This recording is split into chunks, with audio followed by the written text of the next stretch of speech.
This is a podcast from The Bugle.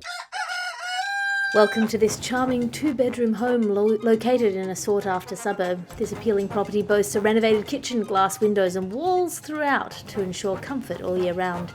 As you step inside this delightful dwelling, you'll notice the spacious bedrooms with ample room for relaxation or work-from-home setup if desired. These rooms offer comfort that adjusts according to your needs regardless of the season. Situated close to local green space and taverns within walking distance, enjoy village living at its finest. This property strikes the perfect balance between comfort and convenience without compromising style, making it truly a place you'd love to call The Gargle. Welcome, this is The Gargle, a sonic glossy magazine to the Bugle's audio newspaper for a visual world. I'm your host, Alice Fraser, and your guest editors for this week's edition of the magazine are James Nokise. Welcome back. Lovely to be here, Alice. I almost said welcome to you, but that's just the morning talking. We can all be welcoming to one another. And Laura Davis, welcome. Welcome, Alice. Welcome. I think you are the first hosts that we've had who are married to each other. Yeah. Thank you. I mean, yeah, thank you. Before we sit down together and have the cup of tea that is this week's top stories, let's have a look at the front cover of the magazine. The front cover this week is the Looks Maxing Community feature, a feature article on the Looks Maxing community. If you don't know what the Looks Maxing community is, it's young men online who want to be hot, including a guy on TikTok who recommends giving yourself a better jawline by hitting yourself in the jaw with a hammer. So it's a good place to start, you know. Is the hammer a dildo? Is that what it's meant to? Is it? Yeah, be your own Michelangelo. Yeah, I don't know if it works like that, but it's a nice way to sort of rebrand vanity, which has traditionally been seen as a more kind of a feminine art form. But I like the idea of masculinizing vanity to the point of hitting yourself in the chin with a hammer. It's the gua sha of the bro. Yeah, lymphatic drainage given a brutal twist. Keep the hammer in the fridge for puffiness. Yeah, I just want young men lining up in Bunnings, looking at the hammers, figuring out which one is the best for the face. Yeah, I think if you're not masculine enough to already own the hammer, it's maybe not for you. The satirical cartoon this week is a caricature figure representing cryptocurrency, desperately trying to brush a dusty pile of Sam Bankman-Fried, convicted on all counts, under the rug. And the alternative satirical cartoon this week is the stock market in America panicking at the widespread uptake of Ozempic and other weight loss drugs and fleeing en masse from companies that are seen to benefit from America's obesity epidemic. This is a real move that's happened in the stock market in the last few weeks with the uptake of Ozempic. How do you feel about that, James? Well, I mean, crypto is really just the weight loss drug of the economy, isn't it? You've got to take it up, man. It's the newest trend. It's going to be. Oh, it's not working. Oh, I'm in hospital. Well, that's probably a spoiler alert for one of our latest stories. But our top story this week is Wiggles news. And this is the news that the Wiggles are deeply disappointed with Bunbury Council, who are apparently using the Wiggles track Hot Potato to try and make life inhospitable for homeless people. Laura Davis, can you unpack this story for us? Look, as a native of these lands, it is, though they have not made Bunbury inhospitable enough for people who live there in the houses, I just can't imagine how I would be able to continue with my life if the Wiggles were disappointed in me. I don't think everybody, like every Australian inner child is crying if the Wiggles say, no, we're very disappointed in you. You change your behaviour, surely. Oh, yeah. Because, I mean, even if your parents are disappointed in you, you can rebel against your parents. But you can't rebel against the Wiggles. Yeah, I can handle my parents being disappointed at me. I think Dorothy the dinosaur is just too far. I don't think I would be okay. I had trouble sleeping last night knowing the Wiggles were disappointed in Bunbury Council. And I don't even work for Bunbury Council, which is a fate I have, stridently avoided. I mean, Bunbury is the place where I was heckled by a man who said, "You're like bread. Everyone touches it, no one wants it," which raised a number of questions. Probably makes sense in Bunbury. James, you went to Bunbury. Now, Laura, why would you trigger a repressed memory of me going to Bunbury? That man now has scabies, by the way, Alice. That's, no one wants to touch bread. Well, maybe get some fiber in your diet, my Australian cousin. Look, it's a very interesting thing because there are variations of this kind of story around the world where they use music that they deem mentally destructive to try and get homeless people away. Now, in this case, they've chosen the Wiggles, which just feels like a double insult to the Wiggles.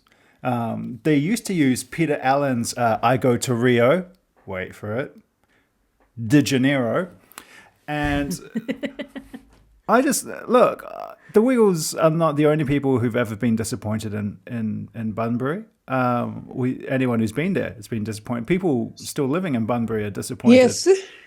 James went to Bunbury and I drove him to the train station and I cried at the train station as though I was sending him off to war.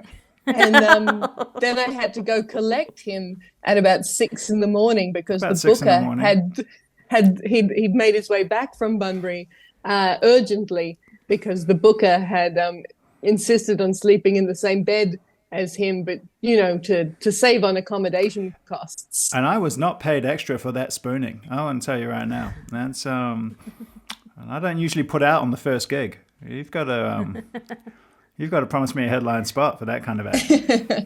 I think that it's Hot Potato. The song is Hot Potato, which is what they should be giving the homeless people.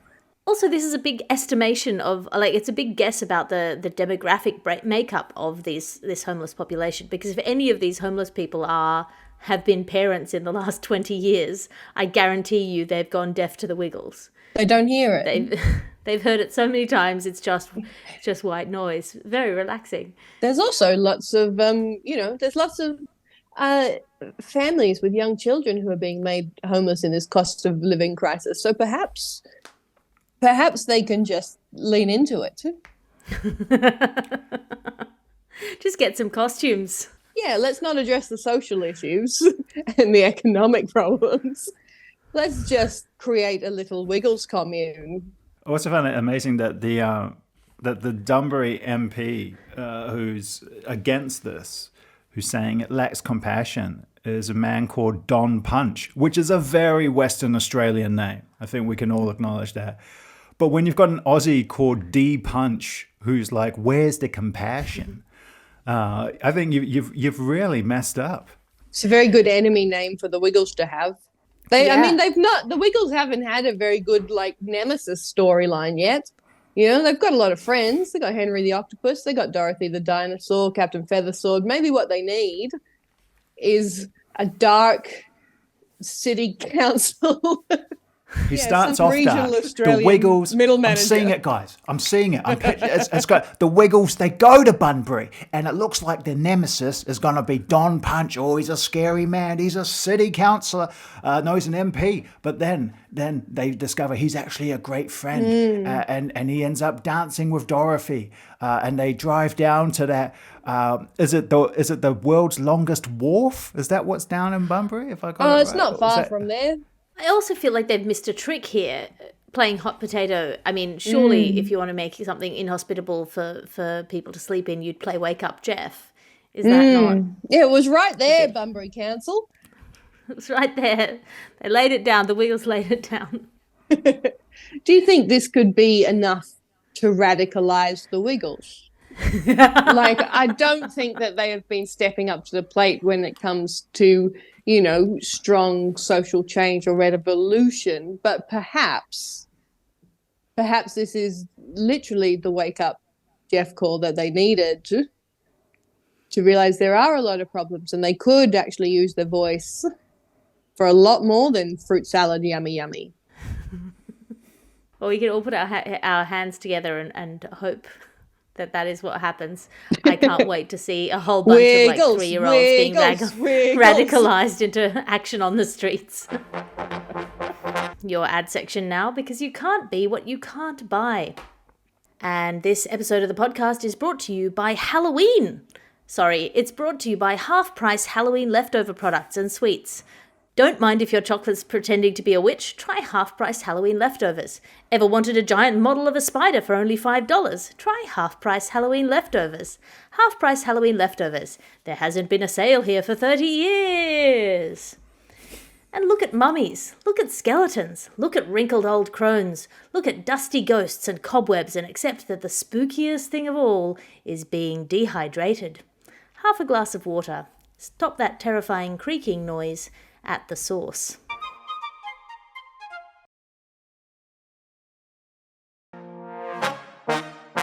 Now it's time for tech news.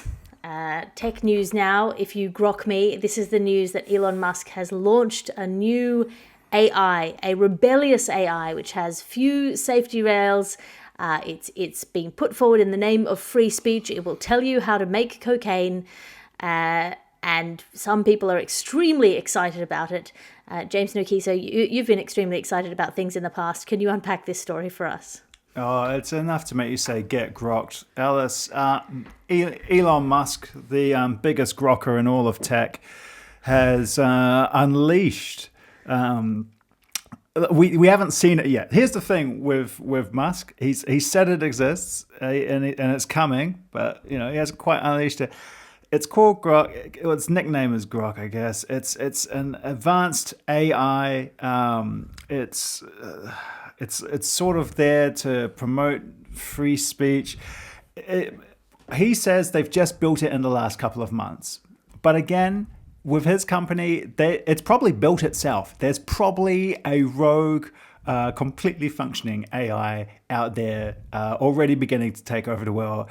I think the clear thing we've gotten from the couple of announcements we've had this week is that Musk has no idea what this thing is. They've said it's called Grok. The AI system is called Grok because it means to understand in tech circles. But we all know he just liked the name Grok. Like, he absolutely has not gone, aha, yes, it means to understand. Just gone, Grok, yeah, cool. It's got a K in it.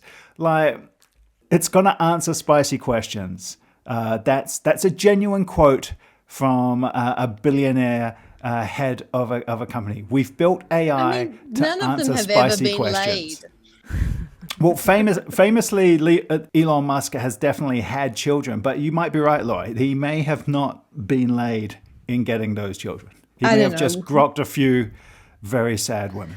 I think these people have taken it too far. We just used to write boobs upside down on the calculator and leave it at that.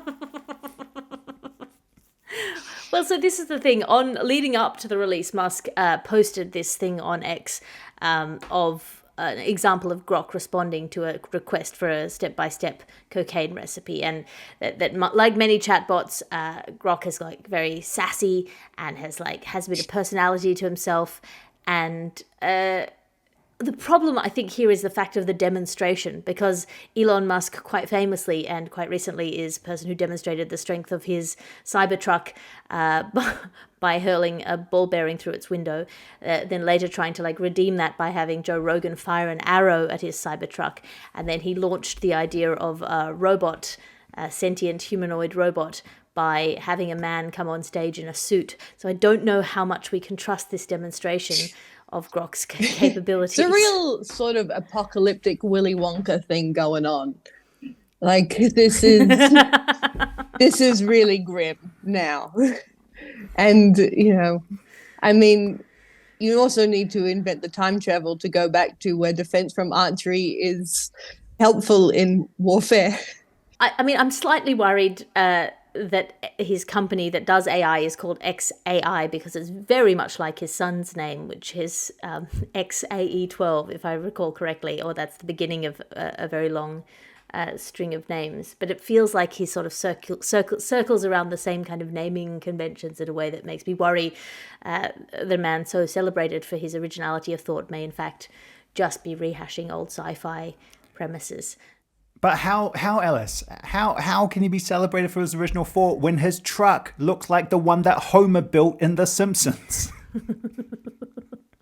Look, on the bright side, he is giving a lot of joy and hope to a particular kind of person who feels like they've been let down by the chattering classes and educated artistic types who've looked down on engineers for too long and don't enjoy it when people, for example, embrace free speech to the point of letting Nazis on their platform.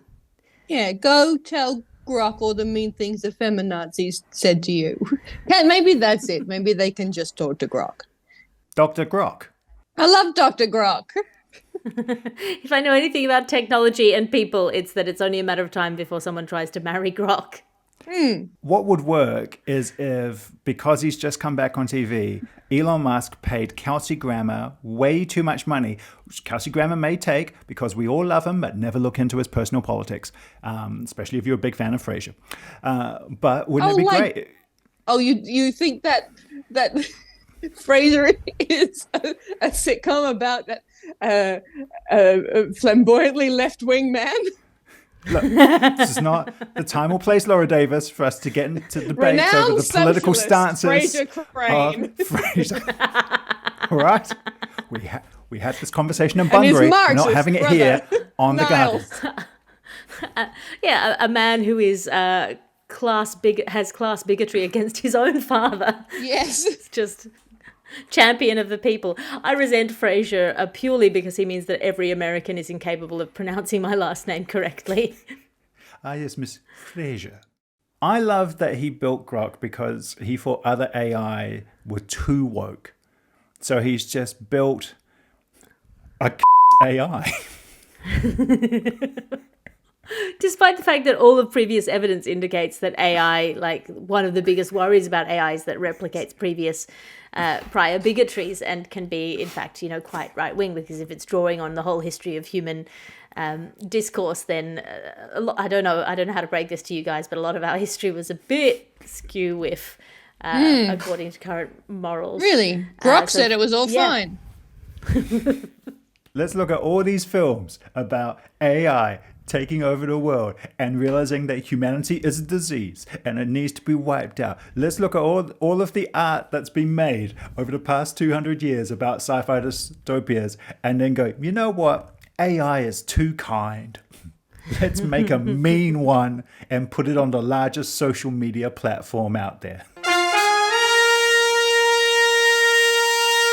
And that brings us to our review section. As you know, each week we ask our guest editors to bring in something to review out of 5 stars. James, what have you brought in for us this week?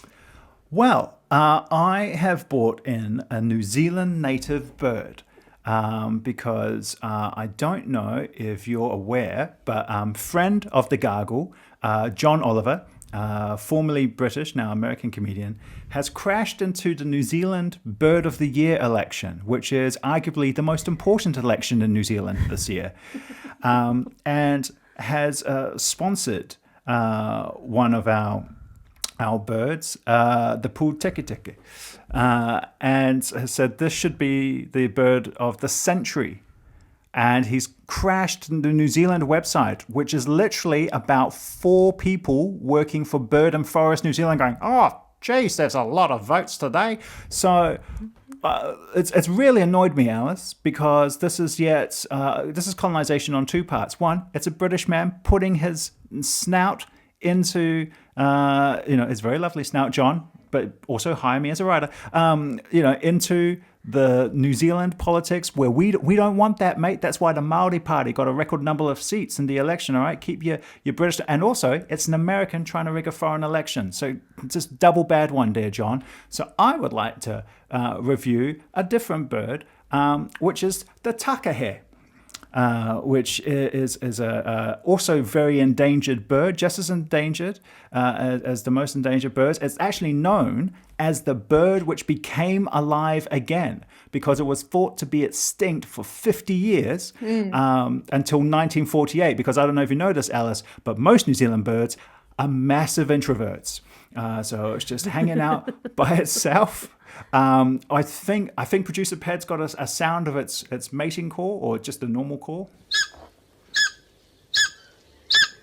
which sounds a bit like a marital bed being used. Just a real good, consistent.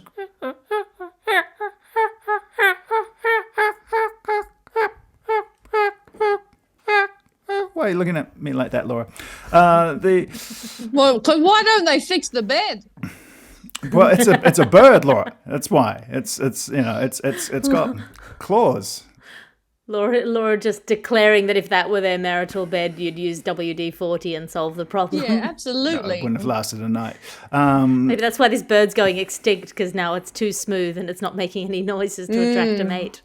Well, look, some critics will probably say that it looks like the pukeko or the swamp hen to you Australians with diabetes. And that's arguably a fair call, but it's a lovely bird. It's massively endangered, and there's no reason for it to not get votes just because that John Oliver is coming in with his mass-produced foreign money once again, trying to just rig a New Zealand election. So, anyone out there listening on the Gargle, it's go to find the taka here. There's an accent on the E, and give it your vote, because it's not foreign election rigging if it's spearheaded by a Kiwi who's living overseas on an international broadcast. If you look at a takahe, they do not seem particularly pleased to be back from extinction. They're Out of not 5 as stars, photogenic. how much do you give it? Oh, look, I give it 6 because it's better than a 5-star bird, which is what John You're Oliver would a- have you say. Demagogue. Laura, what have you brought in for us to review out of 5 stars? I would like to review exotic goats in zoos, please. Are you looking at an exotic animal because it is a rare mountain goat? Are you looking at a goat and you could be at a farm? Where's the line? Should we be having exotic goats in zoos? Are they not maybe exciting enough to be in the zoo? Is a goat the most exotic animal that should be in a zoo? And all of the other ones should be put back in the jungle. I'm not sure exactly where I stand on the matter. I think out of 5, definitely a 3. 3 stars for the exotic goat at the zoo from Laura. And that brings us to people who may need to be kept in captivity for their own protection. A series of crypto bros have been seriously injured after staring too hard into some lasers at a Bored Ape party, which is ironic if you know that some of the Bored Apes have lasers coming out of their eyes. We didn't realize that the lasers were actually going into their eyes. Multiple attendees at this party ended up going to hospital because the UV lights on the stage were so bright that they caused what's called welder's eye, which is if you say UV damage to the eye and severe sunburn to the face. Laura Davis, you've stared into the bright lights of the future. Can you unpack this story for us? Yes, this is what Nietzsche tried to warn us about. If you gaze into the Bored Ape's eyes, the Bored Ape will also gaze into you. How long were they gazing into the ape? I mean, I assume a series of hours. A Medusa? What is this Medusa situation? It was a laser stage show of some kind that involved very bright flashing lights in order to, I assume, cover for the fact that the music wasn't very good. I'm not entirely and the sure. ideas are shonky. Yeah. Yeah, they can't read the fine print if they've got welder's eye. Well, it's sort of a deeply unfortunate thing to lure people to an ape conference, specifically the ape NFT, the Bored Ape NFT, because these are people who have been culled from the general population specifically due to their susceptibility to peer pressure. So you just know they're not going to be the ones who are looking away from the stage and going, maybe I shouldn't be staring directly into this bright light just because all my friends are doing it. They're the ones who are saying, no, hold on to these, despite the fact that NFTs have lost 94% of their value since initial launch. So it does feel like shooting fish in a barrel to a certain extent. Yes, but what is art? You know, It's not a Bored Ape NFT. These people weren't using their eyes for anything anyway. I love this performance piece. This Hansel and Gretel sort of tale of modernity. I love it. I mean, if the artist did this deliberately, look, I can't condone violence or damaging people as a form of art, but also it would be very funny. I think it's weird that they tweeted about it. Like that's a mental health issue at some point because it's just so weird. I woke up at 4 a.m. and couldn't see anymore. Yeah, and I asked Dr. Grok what I needed to do. So tell me and I will tweet it out. That's from someone called Crypto June 777. So there's a whole bunch of red flags popping up here. Someone else wrote, I woke up at 3 a.m. with extreme pain and ended up in the ER. I don't understand. And then someone's like, I got it as well. I went to bed at 1:30 and I woke up at 5 with eyes burning. And you go, why are these people writing about this? Like, if it was a mate presumably reporting, it's voice to text at that stage. Well, the spelling's very good for the Siri. Take a note and post to Hey X. Siri, tell Grok that my eyes hurt. I think the strangest thing about the whole issue is, like what you said, Alice, they've lost 90% of their value. So these are the true believers that somehow this is all. These are the people who've like put the house into a second mortgage and bought up pictures of bored apes and are really, really banking on this thing turning around.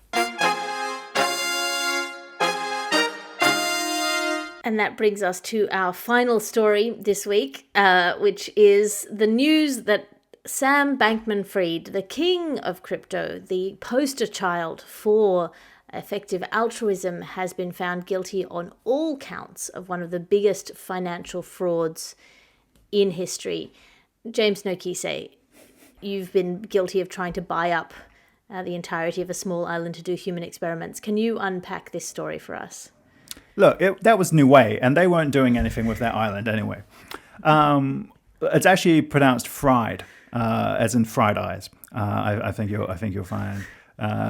Alice. Apparently, though, the rumor that he was going to buy Nauru was just a thing that one of his people suggested to him. Apparently, he wasn't seriously entertaining him, and we can believe this because he hasn't consistently lied over a series of years. I think the funniest thing of this whole was his lawyer. You know, when there's these high profile cases, the lawyer comes out, we're going to fight this. We're going to, this is an injustice. His lawyer came out and said, we respect the jury's decision, but we're very disappointed with the result, which you're a lawyer. Well, you've been a lawyer, Alice. That's basically just like, well, you got me, like in lawyer talk. Well, I was following this trial fairly closely because it's an area of interest for me. And basically, he made it very difficult for his lawyers overall by, for example, he was under a fairly loose house arrest and they kept having to tighten his restrictions until they ended up having to jail him. And I think he insisted on testifying, despite the fact that it was probably a very bad idea and he came across very badly in his testimony and under cross-examination. So I can imagine his lawyers were not necessarily the most pleased with him. Also, the evidence was incredibly damning, and during his period of house arrest, they could not stop him giving interviews to every person who asked, including just sort of low-grade Twitter bloggers. But there's a wonderful comedy film that's going to emerge from this, because this dude was just such a beautiful asshole. Just like you're absolutely right. It's like you can just see that kind of gives context to the lawyer's quote. Like now I'm just picturing a sad lawyer going, "It's over, finally. I can see my family again." I'm so like secretly just going, "Thank God you found him guilty." I would hate to have to continue to deal with this client. He's yet to undergo sentencing, but apparently he's potentially one of those cases where he could get up to 100 years of jail time unless the judge decides that he's too rich to go to jail or whatever it is they do with wealthy young men. But the closing arguments of Nicholas Rose, who was the prosecution said he took the money, he knew it was wrong, he did it anyway because he thought he was smarter and better and he could figure his way out of it, which seems to be a pretty concise summing up of what actually went on. Laura, did you follow this trial at all? I found it very hard to follow because so much of it is insane. I love the idea of house arrest interviews. Just, no, you come to me. Like, if we could just meet, I'll yell out all my problems out the kitchen window and you write them down. It's a massive amount of money, isn't it? Like, it's about 8 billion. And I think that's about 25 no's. Yes, yeah. Well, so it was that 8 billion were missing and that he had sort of misappropriated and moved around just huge numbers for an extended period of time. But his company was valued at $32 billion at one point, despite the fact that they didn't do anything legitimately the whole time and were just moving money around between their different entities. I don't know how either of you two feel, but I think we need a new term. I think billion has got watered down too much. I think the word billion. Grok. Yeah, we need something, because people hear 32 billion. I feel like they hear the 32 and they don't really, the billion, they're just like, oh yeah, well, people have billions now. Because it seems like it's still not, we're not getting through how massive an amount of money this dude got. Like, his lawyer was like, oh, he's just a maths nerd, and this got out of control. It's like, no, he defrauded people out of billions. Is the solution to climate change to allow billionaires to purchase the Pacific Islands that are about to go underwater so that they have a deep vested interest? I mean, you buy Nauru, you get it for cheap, but then, it's the maintenance that really gets you. It's stopping the sea levels from rising. Yeah. Maybe we should have given it to him. Here's a strange thing that's happening, guys, but which is too close to Laura's joke. Niue has just started a groundbreaking idea of getting people to sponsor the ocean. That's part of their country. So they're getting people in as sponsors of parts of the ocean to get that personal buy-in on the state of the area. So, we are, as always, living in an actual satire. I mean, the nature of cryptocurrency is that a lot of the selling point of it was, what if money, but we had it, because we got to be the first movers in a new money system, and that we could use this money in an unregulated way, which would mean that we wouldn't have all of the slow and inefficient regulations that keep people from, for example, stealing all of their clients' money and trying to use it to buy an island. Again, I should clarify, he says he wasn't going to buy the island and use it for human experimentation. It's just something that was suggested to him in a Google Doc and he entertained for a while. So we shouldn't accuse him of that. But these crypto guys do often have island-based plans. If they're not floating boat-based, international law plans, they're often island-based plans, and they tend to sound very reasonable up until they point where they start arguing about the age of consent. And that, I feel, is the red flag in the crypto plan for the crypto nation. I think the island is the red flag. I think by the time you've got to the age of consent, you're too far in. I think if someone's like, hey, I've got an island, just be like, nope, I've watched this film. It's Rafe Fiennes your chef. I'm not coming. Sorry. And that brings us to the end of the show. I'm flipping through the ad section at the back. James, have you got anything to plug? Look, I've just finished being a reporter at the Rugby World Cup, which was a strange adventure for me. And if any listeners would like to know why I was there, you can catch my podcast, Fair Game, Pacific Rugby Against the World, to find out all the infrastructure issues with the Pacific Islands and World Rugby. Here's a hint, billionaires are a part of it. You don't say. Laura, have you got anything to plug? I would just like to plug the fact that you can buy my digital stand-up albums on my website, and I should have another one coming out soon. I can recommend pursuing both of those recommended avenues from our guests today. You can help keep the Gargle alive and thriving by joining Team Bugle. If you go to thebuglepodcast.com/donate, and you can make a one-off donation or become a Team Bugler, which means you get all the Bugle podcasts ad-free along with bonus treats, including the exclusive Ask Andy podcast and a limited edition episode of The Bugle on 12-inch orange vinyl, which is a real thing that exists and could be in your hands. If you go to thebuglepodcast.com/donate, you can support those essential audio ventures. I'm Alice Fraser. You can find me online at patreon.com/Alice Fraser. It's a one-stop shop where you can find all of my stand-up specials, podcasts, and blogs, as well as my weekly salons. I also do 2 writers' meetings a week. If you'd like to write something, whatever it is, come along, join us. It's a blast, and you can currently get that for $1 a month.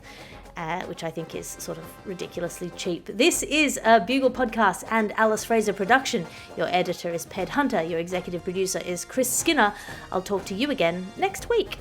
You can listen to other programmes from The Bugle, including The Bugle, Catharsis, Tiny Revolutions, Top Stories, and The Gargle, wherever you find your podcasts.